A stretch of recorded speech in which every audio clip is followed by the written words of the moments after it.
Lucas, capítulo 12, versículo 22 ao 34, nós lemos assim.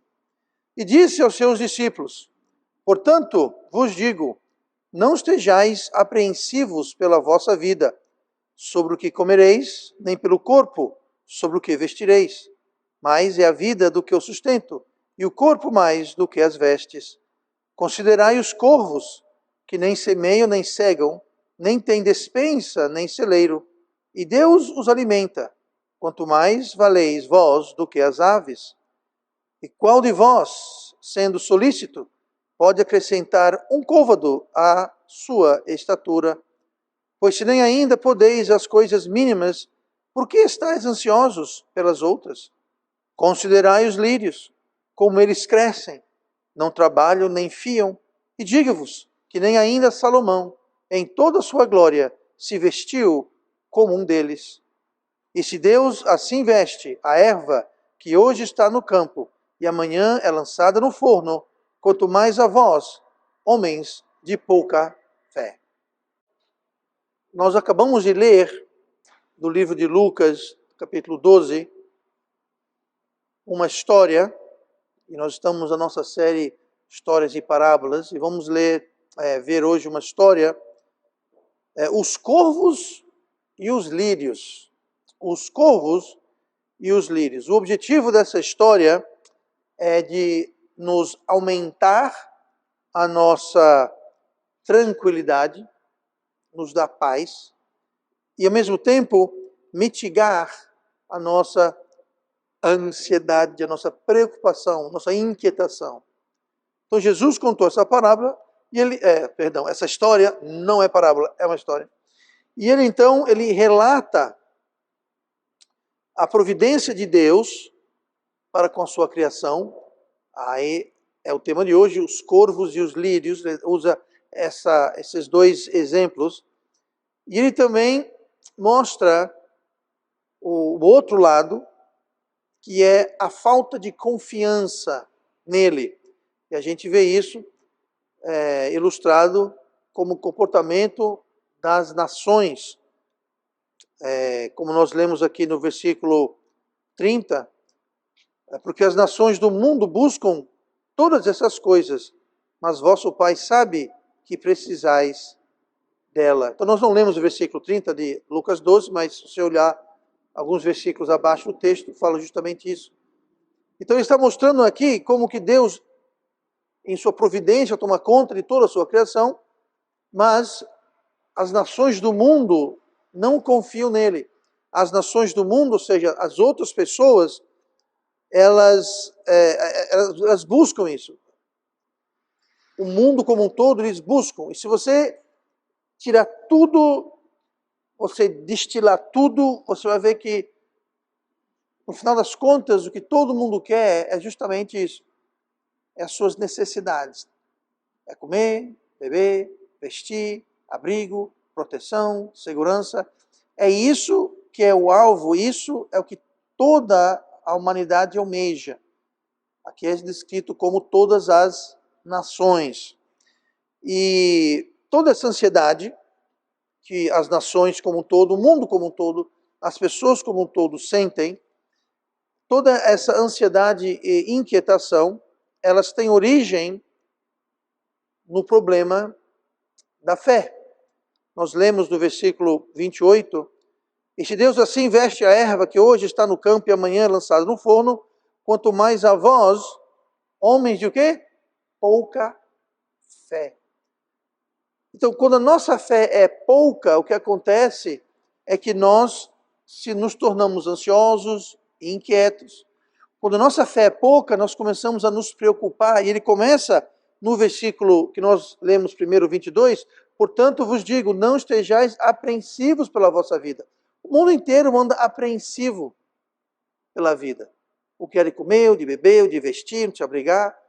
E essa apreensão, essa inquietação, essa falta de paz, essa ansiedade tem a sua origem na falta de fé, porque a nossa fé é pouca.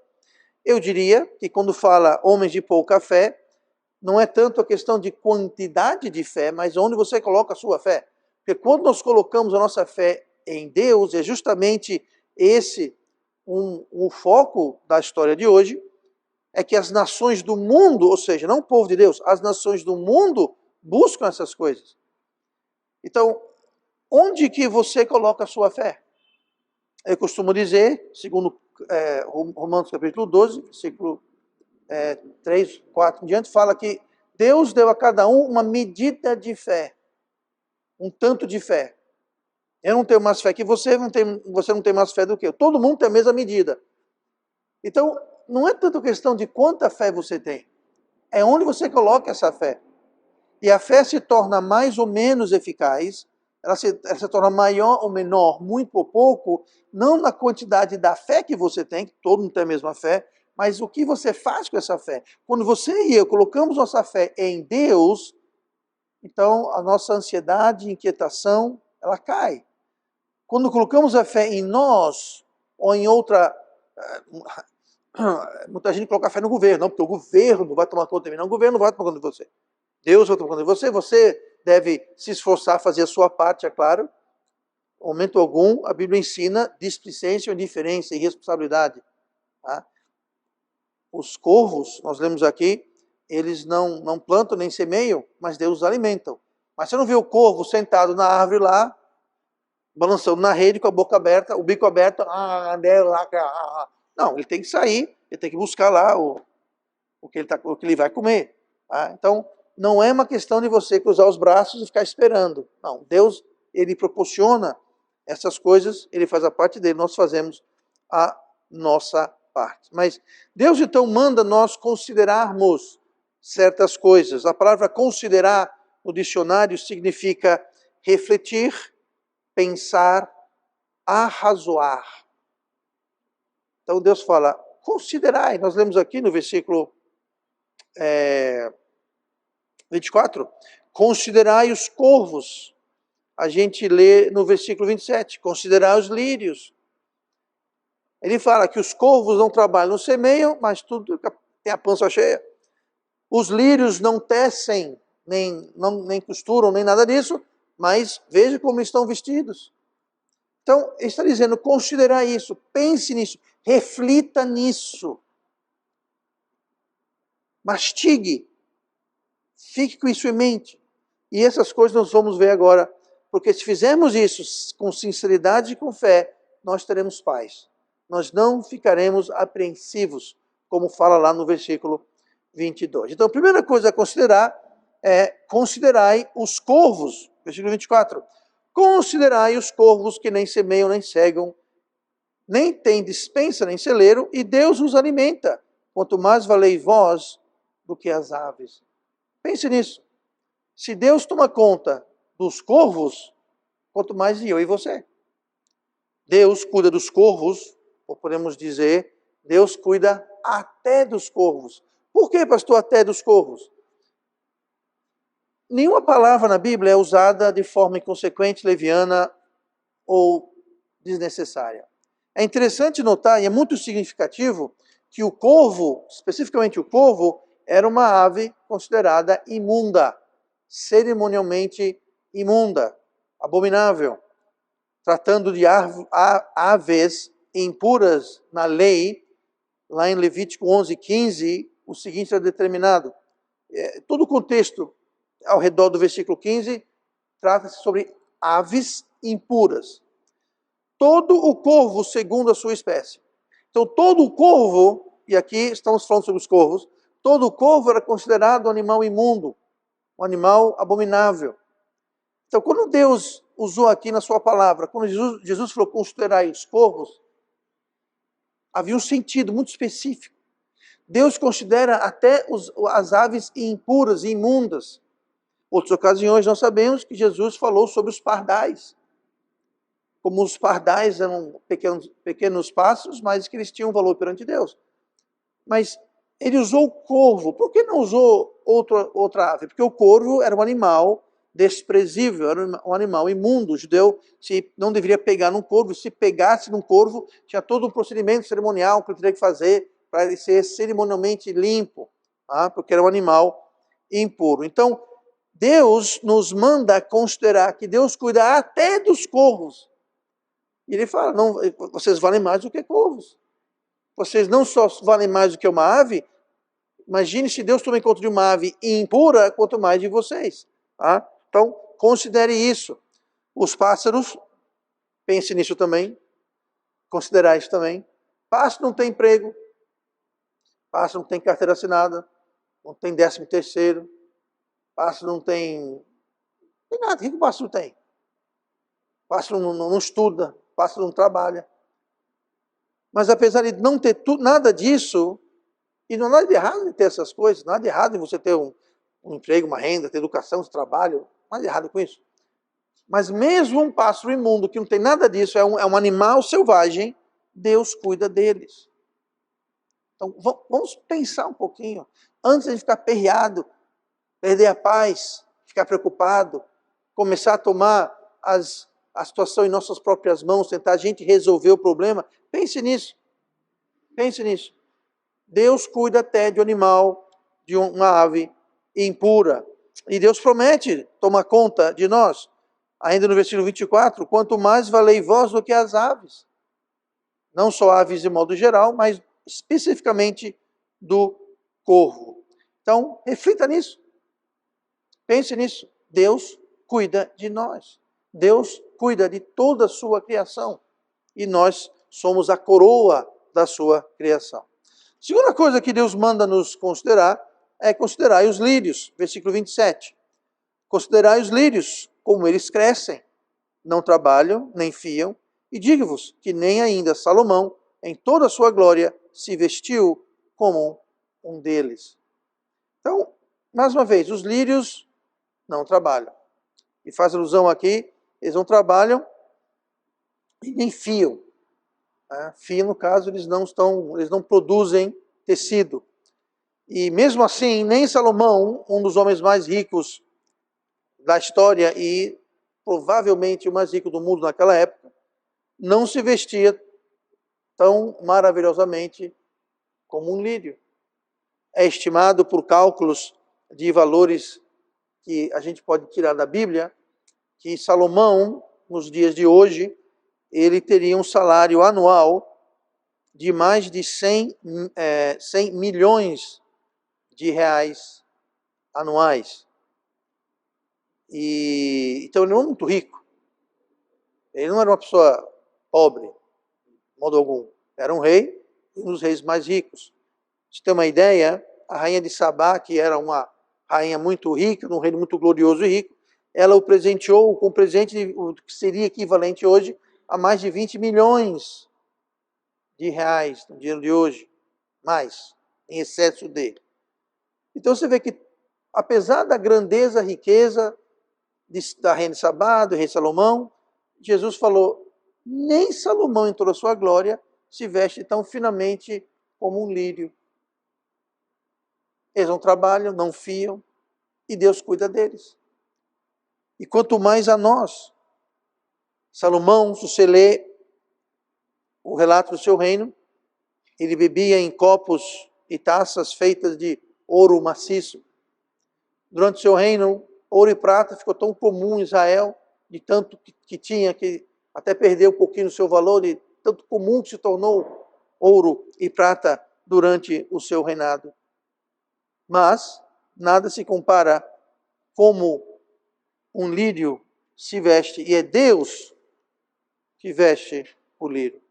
Se Deus faz isso com a erva, aqui no versículo 28, se Deus assim veste a erva, essa palavra erva está se referindo a grama ou pequenas plantas, tipo lírios, flores, podemos incluir aí rosas, orquídeas, não são árvores, são plantas pequenas, como a grama, por exemplo. Aí que fala, inclusive, que hoje está no campo e amanhã é lançado no forno. Ou seja,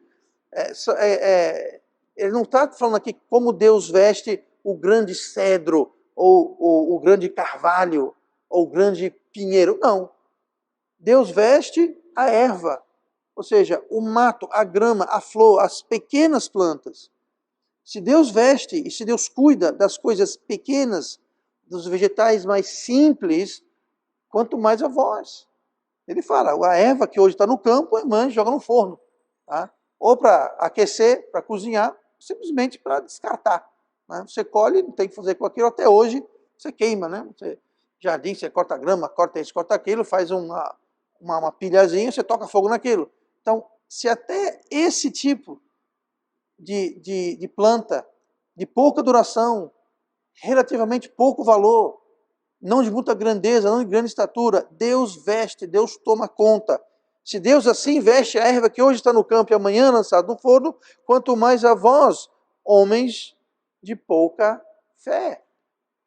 Então o problema todo se revolve ao redor da nossa fé. E Deus cuida das coisas pequenas e insignificantes. E nós não somos pequenos nem insignificantes. Então se Deus cuida dessas coisas, quanto mais Ele cuida de nós. Por último, hoje vamos considerar uma outra coisa. Vamos considerar a nossa incapacidade, a nossa fraqueza, a nossa limitação. Olhe comigo no versículo 25. De Lucas 12. E qual de vós, sendo solícito, pode acrescentar um côvado à sua estatura? Pois, se nem ainda podeis as coisas mínimas, por que estáis ansiosos pelas outras? Deus fala, vocês não podem fazer nada disso. Você não pode, por mais solícito, você sendo solícito. O que é solícito? É ocupado. Você corre atrás. Você se empenha. Você não é parado, você não é negligente. Mesmo você fazendo tudo o que você puder fazer, você não pode acrescentar um côvado à sua estatura. Você não pode mudar nada disso. Mesmo correndo atrás, mesmo sendo ocupado, se ocupando, sendo solícito, você não pode fazer nada. Não podeis as coisas mínimas. Por que estáis ansiosos pelas outras? E muitas vezes é isso, a gente pensa que, bom, eu tenho que fazer alguma coisa a respeito. E de fato, existe a nossa parte. Mas no fundo, aquilo que nós devemos fazer é Deus que nos capacita a fazer. Vou dar um exemplo. Deus vai alimentar e Deus vai vestir. Mas como eu ilustrei com o corvo não fica lá com o bico aberto esperando cair do céu a comida dele. Ele tem que ir atrás da comida, caçar lá o inseto, o vegetal, seja lá o que ele quer no cardápio para aquele dia. O próprio lírio tem raízes, tem as folhas. Agora, me diga uma coisa, quem é que dá as asas e as penas e a habilidade de voar para o corvo? Quem é que dá para o lírio a capacidade de crescer as suas raízes para buscar a umidade na terra, ou suas folhas para captar a luz do sol? E quem é que dá o sol? Então, existe a nossa parte, mas até a nossa parte, ela é dependente de Deus. E sem Deus fazer a sua parte, nós não podemos fazer nada. Jesus falou, sem mim, nada podeis fazer. É a mesma coisa aqui. Então, não é para a gente ficar em casa de braço cruzado, esperando Deus mandar um cheque no correio, Deus mandar uma cesta de comida. Não é isso. Deus vai nos dar condições, mas nós temos que trabalhar. Nós temos que estudar, nós temos que aprender, nós temos que fazer a nossa parte, mas a nossa parte também é dependente de Deus. Tudo que nós temos, toda habilidade, saúde, vida, inteligência, em alguns casos, beleza, tudo provém de Deus. Então não adianta a gente achar que não, eu fiz. Não, você fez porque Deus permitiu você fazer. E você deve fazer, e eu devo fazer. Mas sempre entendendo que quem faz, direta ou indiretamente, é Deus. Nós somos limitadíssimos. Sem mim, nada podeis fazer. E a mesma coisa aqui.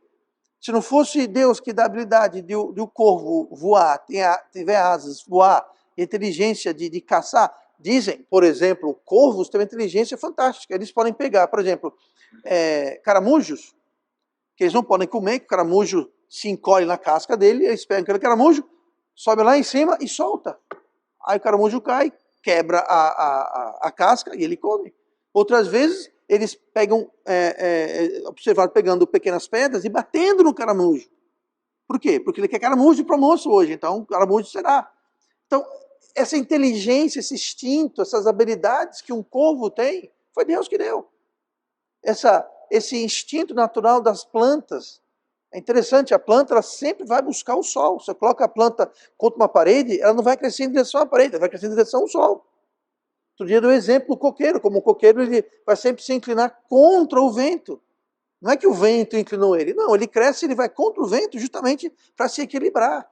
Ele é muito alto, então ele cresce. Quem deu essa inteligência, esse instinto para uma planta, gente? Uma planta. Então, tudo isso é Deus que faz, mas sempre tem a parte de Deus que capacita e habilita, e tem a nossa parte, ou do corvo, ou do lírio, ou do que seja. Então, não é para a gente ficar displicente ou indiferente e preguiçoso, mas também não é para a gente ficar orgulhoso e se achar autossuficiente. Não preciso de Deus, eu tenho dinheiro, eu tenho talento, eu tenho inteligência, eu tenho emprego, eu tenho trabalho. Muita gente faz isso. Há pessoas que, depois que Deus abençoa com oportunidades e capacidades, eles se tornam ingratos contra Deus. Eu já vi pessoas que um dia sentaram aqui em nosso meio dizer isso. Não, o que eu tenho hoje eu consegui com o trabalho da minha mão, com o meu esforço, com o meu talento. Falou, oh, ingratidão cruel. Então, tem a nossa parte? Tem, mas nós somos incapazes sem Deus. Versículo 29 de Lucas 12. Não pergunteis, pois, que haveis de comer ou que haveis de beber, e não andeis inquietos. 30. Porque as nações do mundo buscam todas essas coisas, mas vosso Pai sabe que precisais dela. Deus sabe que a gente precisa dessas coisas. Deus sabe. Então, Ele vai nos dar condições de obter. Ou Ele pode também, magicamente, dar. Vários exemplos na Bíblia, pessoas, o próprio povo de Israel, no meio do deserto, não tinha água. Deus deu o quê? Água. Cavaram um poço? Não. Tiveram que ir para o rio? Não. Deus fez a água jorrar de uma pedra. Que pedra? Uma pedra que o seguia.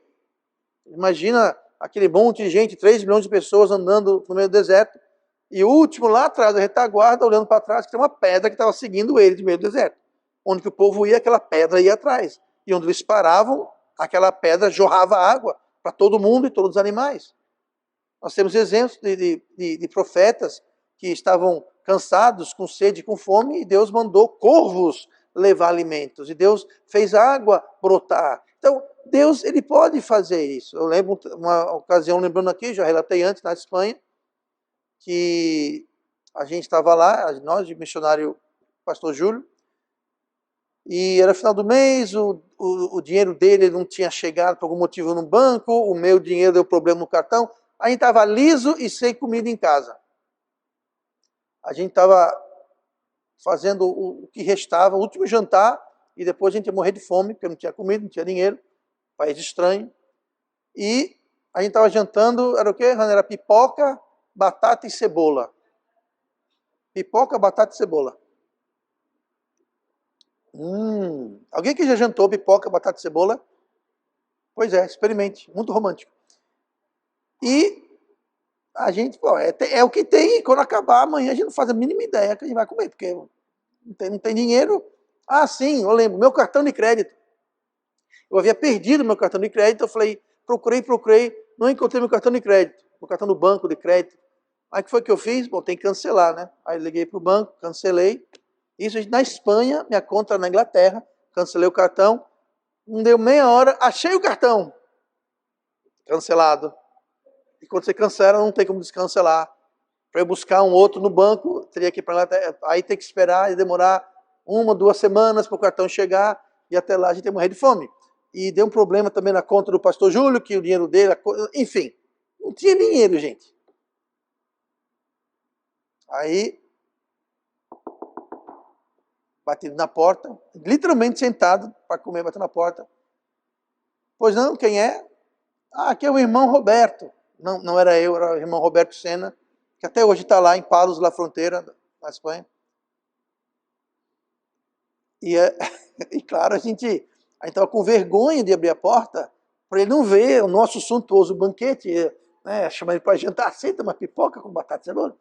Então, até hoje, um minutinho só, a gente correndo para tentar guardar as coisas da coisa, e ele lá, o irmão, batendo na porta, né, não, já vai, estamos indo. e a gente abre a porta. E ele estava carregando duas coisas mais lindas desse mundo. 2 pacotes enormes de feira. Ele falou, olha, eu estava aqui no supermercado, era chamado O Continente, é tipo um açaí da vida lá perto. E 2 pacotes grandões que eu tenho, é O Continente do lado. Ele falou, estou aqui fazendo a feira e Deus tem um desejo, não sei se estão precisando, mas Deus colocou no meu coração para comprar umas coisas e trazer aqui para vocês. Rapaz, eu só não beijei aquele homem que eu sou muito macho. Mas Deus providenciou.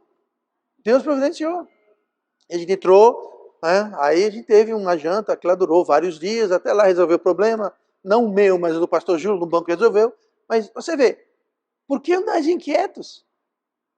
Você alguma vez já agradeceu a Deus pelo alimento que você vai comer, sendo que aquele era o último alimento que tinha na sua casa, não tinha mais nada, nem pipoca, milho pipoca tinha. Nada, não tinha nada, acabou. A gente usou o último óleo para fazer pipoca, a última cebola e batata que a gente usou para fazer, não sei nem como é que foi aquilo. Eu fui até incumbido de fazer uma sopa de ossos, lembra dessa, irmã Simone? Sopa de ossos, eu ia fazer uma sopa de ossos. Não chegou a isso, mas estava chegando, gente. Pois é, Deus pode providenciar, mas quando você não tem mais o que fazer. Eu contei a história, eu cheguei aí, eu fui para a praça da cidade para ser contratado como boia fria, lembra? Da colheita de morangos, já contei essa história aqui. Ninguém me levou, eu voltei para casa, nem para isso eu podia ter. Eu tentei, até ser boia fria, eu tentei. E fracassei. Eu acho que, rapaz, suas mãos, você não tem cara de boia fria não, vai para casa, vai, você vai dar trabalho. Então, depois que a gente faz tudo, Deus pode milagrosamente fazer isso. Ele pode, claro que ele pode. Mas nós temos que fazer a nossa parte. Deus sabe. Não pergunteis, pois, o que eu vejo de comer, o que eu vejo de beber. Não andeis inquietos, porque as nações do mundo buscam todas essas coisas. Deus é maravilhoso, Deus sabe, Deus conhece, Deus é capaz. E se a gente considerar essas coisas, entender que nós somos incapazes. Não, pastor, eu tenho emprego, é do Estado, é federal, é concursado. Ok, quem colocou você lá? Eu não sei se tem gente aqui velho bastante, mas lembra uma época que o Estado... A gente lembra aquela época, alguém aqui mais lembra, que o Estado atrasou, foi 1 ano, foi? 8 meses, não de uma vez só, mas chegou a atrasar 8 meses o salário dos funcionários. Era do Estado. Então vamos entender que Deus é que toma conta da gente. Assim como nós tomamos conta das nossas crianças. Tá? Então, Deus toma conta do seu povo. Assim como nossas crianças, nem sempre nós damos tudo o que elas querem. Eu espero que você não faça isso. Realize todo o desejo, toda a vontade dos seus filhos. E assim também Deus conosco. Tá? Talvez você não tenha aquele jet ski que você está sonhando. Tá? Talvez você não precise do jet ski. Mas se você conseguir um, me chama para dar uma voltinha, eu fico muito agradecido. Tá? Mas nem sempre Deus vai dar o que a gente quer. Mas note que fala aqui, que Deus ele sabe do que nós precisamos. Existe uma grande diferença entre o que precisamos e o que desejamos. Tá? E para ser bem sincero, Deus muitas vezes dá coisas que nós não precisamos. Deus nos dá coisas supérfluas, coisas que não são o básico, o essencial da vida, mas Ele nos dá coisas agradáveis. Tá? Mas nós temos que então reconhecer isso. Ele promete tomar conta de nós. Tá? Resumindo, Deus toma conta da criação e dos homens, tanto os bons quanto os maus. Mateus 5,45 fala, porque faz que o sol se levante sobre maus e bons, e a chuva desça sobre justos e injustos. Então, você é justo ou você é injusto? Porque Deus toma conta do injusto também. Agora, digo uma coisa, Ele toma melhor conta do justo. Deus toma conta dos maus. mas Deus toma conta mais dos bons. 1 Timóteo 4,10. Porque para isso trabalhamos e somos injuriados, pois esperamos no Deus vivo. Essa, a segunda metade do versículo que eu quero focar. No Deus vivo, que é o Salvador de todos os homens, principalmente dos fiéis. Calma aí, pastor, você falou que Deus é o Salvador de todos os homens? Eu não, a Bíblia que disse. Então é todo mundo salvo? Não. A palavra salvo, salvador, salvação na Bíblia, ela não quer dizer simplesmente salvação espiritual. Assim como morte na Bíblia, não é só morte física ou morte espiritual, mas sim morte em qualquer aspecto. Quando fala salvador, a palavra salvador na Bíblia é aquele que provém, aquele que cuida, aquele que zela. Lá em Efésios capítulo 4, fala que o homem é o salvador do corpo da mulher. Então o homem, o marido é o salvador? É. O marido é aquele é responsável por zelar, cuidar, prover pela sua esposa. Eu sei que o movimento feminista acha isso um absurdo, tá? E o resultado é que agora toda mulherada tem que sair trabalhando, aí um trabalha, aumenta a oferta, cai o salário, aí se você voltar 50 anos atrás, a maioria das mulheres não trabalhavam e a maioria dos homens ganhavam o suficiente para ir trabalhar e manter a casa sem a mulher ter que trabalhar. Hoje é praticamente universal a necessidade de trabalhar o marido e a mulher. Mas isso é outra conversa, tá? Mas aqui está falando que Deus é o salvador de todos os homens. Deus é o supridor. Deus é o tomador de contas de todos os homens. Deus cuida de todos os homens. Deus alimenta todos os homens. Deus supre as necessidades de todos os homens. Agora veja só, principalmente dos fiéis. Essa palavra fiéis quer dizer o seguinte, principalmente dos que creem, dos fiéis, os que têm fé, os que creem. Principalmente dos que creem. Por isso que Jesus fala, considerai isso. Considerai os lírios, considerai os corvos. Vosso Pai sabe do que necessitais. Se Ele cuida assim das coisas pequenas, como não cuidar de vós? Você crê nisso? Porque Deus é o Salvador de todos os homens, especialmente os que creem. Creem em quê? Que Ele é Deus, que Ele é capaz, e que Ele pode e vai prover, vai suprir, vai salvar, vai ser o Salvador. Nesse caso aqui, materialmente, fisicamente. Deus supre a necessidade do ateu, daquela pessoa que não vai para a igreja, a pessoa que tem uma outra religião, muçulmano, sikh, budista, espírita, seja lá o que for. Deus ama essas pessoas e Deus é o salvador delas também.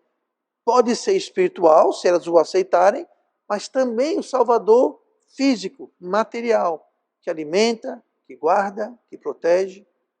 Todos os homens, é o que a Bíblia fala. Você crê? Você considera estas coisas? Que se isso é verdade, então como o texto diz, não estejais apreensivos. Não estejais apreensivos. Não estejais inquietos. Mas estejais em paz.